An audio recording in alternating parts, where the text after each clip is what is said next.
This is a story of three friends who thought a joyride on the ocean would be the highlight of their summer. Instead, it became the worst and last day of their lives. Well, for most of them. Let's get into it. At the beginning of the movie, we are introduced to three young people, Maddie, Trish, and Josh, who are out on the open sea riding jet skis. It looks like a perfect day. The sun is out, the water is gleaming, and these three are having the time of their lives skipping across the waves. But the problem with adrenaline is that it always wants more. The shallow waters, near the shore, too boring, too safe. So naturally, they push further out, deeper into the open ocean, chasing something more exciting. And they find it. Out in the middle of the sea, the trio stumbles upon what looks like a hidden wonder of nature, a lagoon surrounded by coral atolls. It's one of those rare, breathtaking formations that feels almost secret, like the ocean kept it hidden on purpose. This enclosed body of water is almost completely cut off from the sea. The only time it connects to the open ocean is during the occasional high tide. It looks still. It looks peaceful. It looks like the perfect private playground. They have absolutely no idea what is waiting for them inside. The three of them zoom into the lagoon, laughing, splashing, racing each other. Everything is fine until it isn't. Without any warning, one of the jet skis is violently flipped from below. Not from the side, not. By a wave from directly underneath. Something massive hit it from below with enough force to send both the machine and its rider flying into the water. A phone sinks instantly into the dark depths. Gone. Maddie, who had pulled slightly ahead, hears the crash and turns around. Where there were once two other jet skis, now there's only one, floating eerily in the distance. Here's the moment where the movie grabs you by the throat and doesn't let go. The two people who were thrown into the water, Josh and Trish, manage to resurface. Trish, completely panicked, scrambles onto the floating inflatable pad nearby. She's shaking, confused, desperately trying to figure out what just happened. Josh, being Josh, is more focused on the jet ski. Classic. He dives back into the water to check on the machine. Because apparently, your belongings matter more than your life. But that's when everything changes. Josh is swimming toward the jet ski when something shifts in his expression. His eyes go wide. He turns around. He starts swimming. No, sprinting through the water back toward the others. His arms are flailing. His kicks are frantic. He's screaming something, but he doesn't make it. Something pulls him down, and a few seconds later, the water turns red. Maddie and Trish don't see exactly what it is in that moment, but the blood spreading across. The surface of that blue-green water tells them everything they need to know. Josh is gone. Now the girls understand they are not alone in this lagoon. Maddie wastes no time. She spots a protruding rock not far away and immediately tells Trish, they need to get there, but they have to be careful. No splashing, no sudden movements. Whatever is in this water with them is intelligent, and the last thing they want to do is draw its attention. But just as they're carefully paddling toward the rock, the water below them goes unervingly still, and then a massive shadow glides beneath them. A killer whale, nearly 9 meters long, silent as death, moving directly underneath the inflatable pad like a submarine surfacing in slow motion. The blood it carries from Josh's remains splashes across both of them as it passes. They lose it completely. All caution goes out the window. They paddle hard for the rock, and they're almost there. They can almost touch it when the pad suddenly gets yanked backward, hard, like something has grabbed it by the tail. No matter how desperately they paddle forward, they're being dragged back.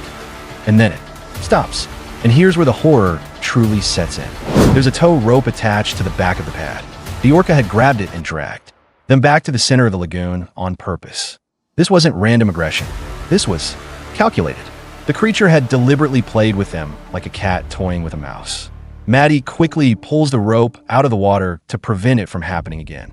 But she already knows the terrifying truth. They're not dealing with a mindless animal. They are dealing with something that thinks. This is where the movie does something most survival thrillers never bother to do. It makes you understand the monster. Maddie notices something about the orca's dorsal fin. It's bent, collapsed to one side. And if you know anything about killer whales, you know this detail is significant and heartbreaking. In the wild, orca's dorsal fins stand tall and straight. But in captivity, the story is completely different. Aquarium tanks are tiny compared to the open ocean. Captive orcas can't swim at full speed. They circle endlessly in cramped spaces. The constant one-directional pressure gradually bends the dorsal fin until it collapses permanently, combined with the repeated stress of performance leaps, where the fin loses the buoyancy support of water. The damage becomes irreversible. A bent dorsal fin is basically a scar that tells the world this animal was once a prisoner. And indeed, that's exactly what this orca was. It had been held in an aquarium for years. The captivity damaged it, not just physically but mentally. The psychological toll of confinement pushed this intelligent, emotionally complex animal to its breaking point. Eventually, it attacked and killed a trainer who had repeatedly punished it during performances. The aquarium, finally recognizing the severity of the situation, made the decision to release the orca back into the wild. They thought they were doing the right thing. They thought freedom would heal it. But here's the cruel irony. The orca had been conditioned. Years of captivity had rewired its understanding of the world. Humans meant punishment. Enclosed water meant captivity. When it accidentally swam into this isolated lagoon during high tide and got trapped there during low tide, it's traumatized. Mind didn't register it as a natural occurrence. To this broken creature, it felt like imprisonment all over again. And when these three humans showed up inside its tank, it reacted the only way it had learned to, with violence. This isn't just a scary monster movie. It's a tragedy disguised as a thriller. With Josh gone and the full picture now clear, Maddie and Trish finally make it to the rock. It's not comfortable. It's jagged and sharp. But it's out of the water, and right now, that's all that matters. The two take stock of what they have. It's grim. Almost everything was lost in the initial chaos, including the phone, which is now somewhere at the bottom of the lagoon. After tearing through the backpack, the full inventory is one piece of chewing gum. That's it. No food, no water, no phone, no way to signal for help. Trish, however, has a moment of brilliance. She finds a plastic Ziploc bag and blows air into it, sealing it tight. Here's the science. When you seal moisture-filled air in a bag and leave it in the sun, the heat causes condensation. The water vapor trapped inside will eventually form droplets on the walls of the bag. It's not much, maybe a few sips, but in a survival situation, a few sips can buy you another hour. Another hour can mean the difference between life and death.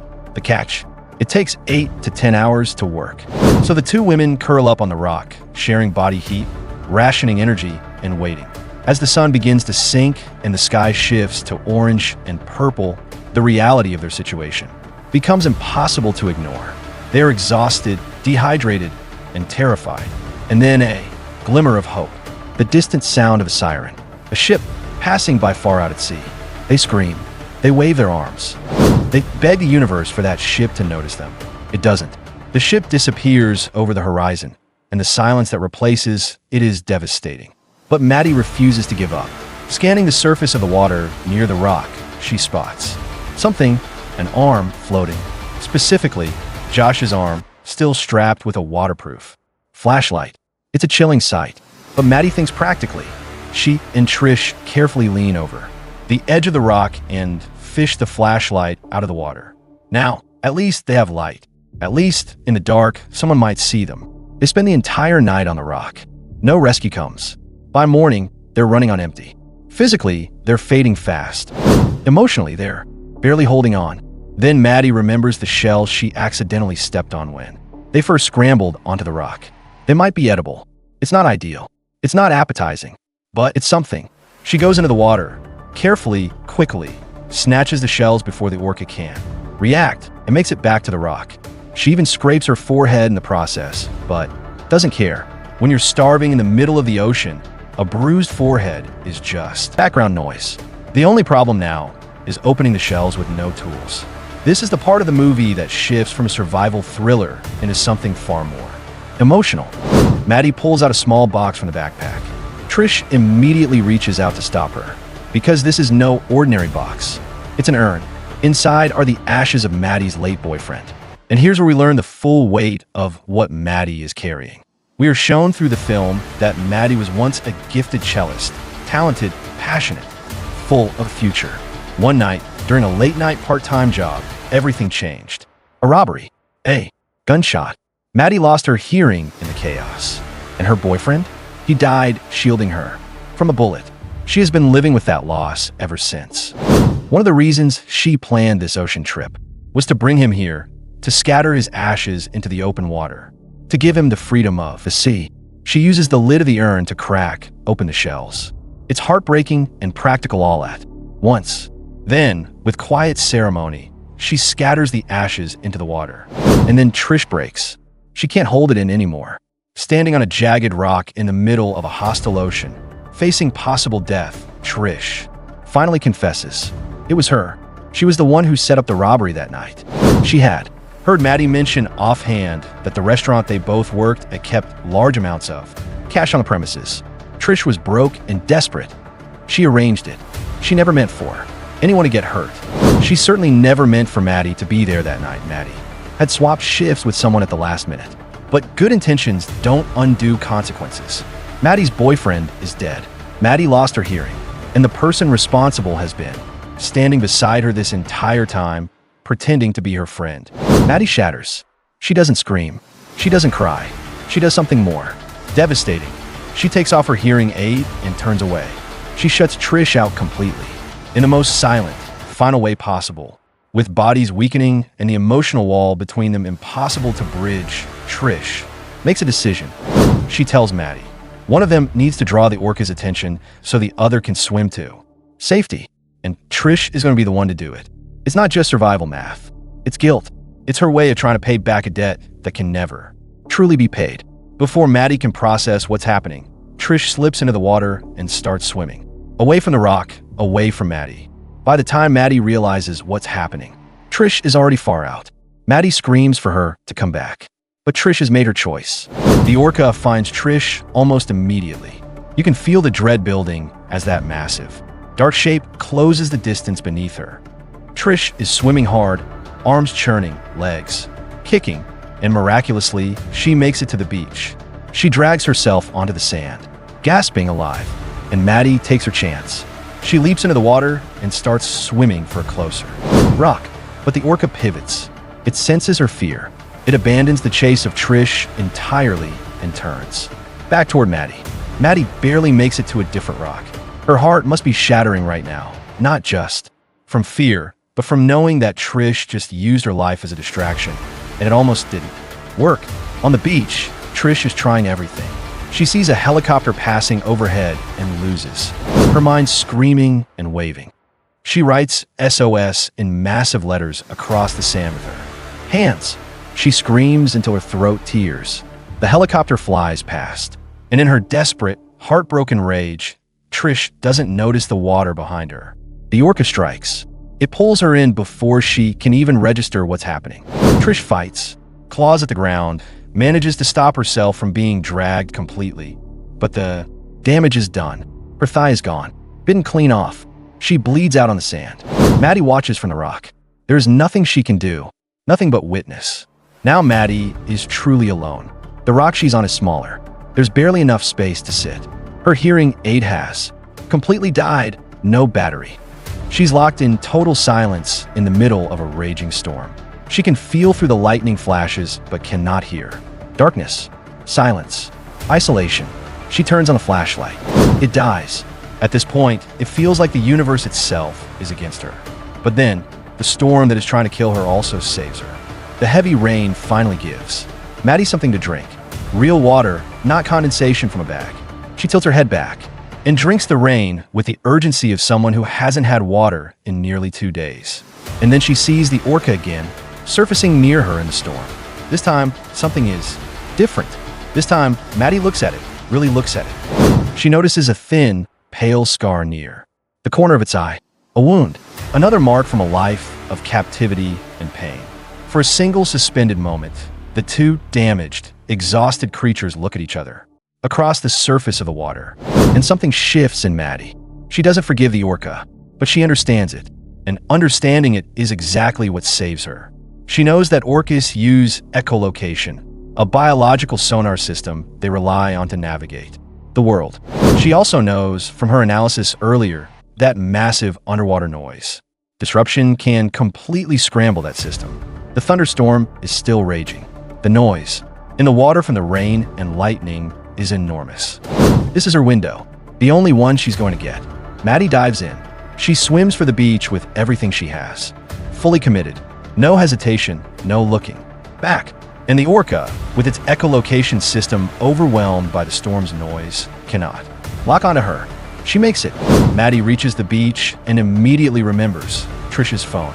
It was waterproof, stored in the jet ski's compartment. The jet ski is at the bottom of the lagoon, but the storm is still going. She has one more dive in her. She goes back in, finds the sunken jet ski, gets the bag. Inside the bag, the phone, and something else.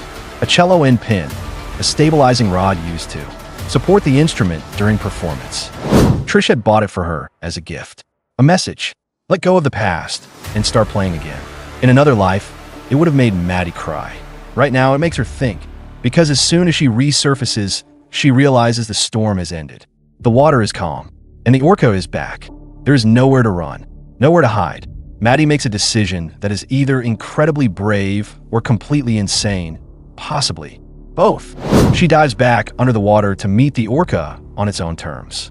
She grabs the cello, end pin from where it's sinking toward the bottom. She turns to face the massive creature, charging toward her, and she drives the end pin directly into its eye. The Orca recoils. It pulls back, and then something unexpected happens. The high tide has arrived. The lagoon is finally, briefly, connected to the open ocean again. And the Orca, wounded, exhausted, broken, doesn't stick around for revenge. It feels the opening and surges toward it. Freedom. It escapes through the gap into the open sea. Maddie floats to the surface. She grabs a life jacket drifting nearby and simply floats. She calls for help on the phone. She waits. She survived. Killer Whale is one of those survival movies that sneaks up on you. You come in expecting a creature feature, a big scary animal, some scares, some gore. And yes, it delivers all of that, but it also gives you something you didn't ask for. A story about trauma, guilt broken, bonds, and two people who couldn't outrun their shared past, even when they were literally trying to outrun a killer whale. Maddie's journey from grief-stricken survivor to someone who faces death head-on. Not because she stops being afraid, but because she refuses to let fear be the last thing she feels, is genuinely powerful. And the Orca itself? The real tragedy of this film is that nobody in it is purely a villain. Not even the creature that killed Josh and Trish. It was damaged by people, and it lashed out the only way it knew how. That's a lot to pack into a survival thriller. But somehow it works. Now, if you made it this far and you're not subscribed to this channel yet, I genuinely don't know what you're waiting for. We break down movies like this every single week. The suspense, the hidden details, the emotional layers most people miss. You clearly have good taste. Don't waste it somewhere else. Hit that subscribe button right now. It costs you nothing. And drop a comment below. I want to know, did you feel any sympathy for the Orca, or was it purely terrifying to you? Let's talk about it. I read every single one. See you in the next one.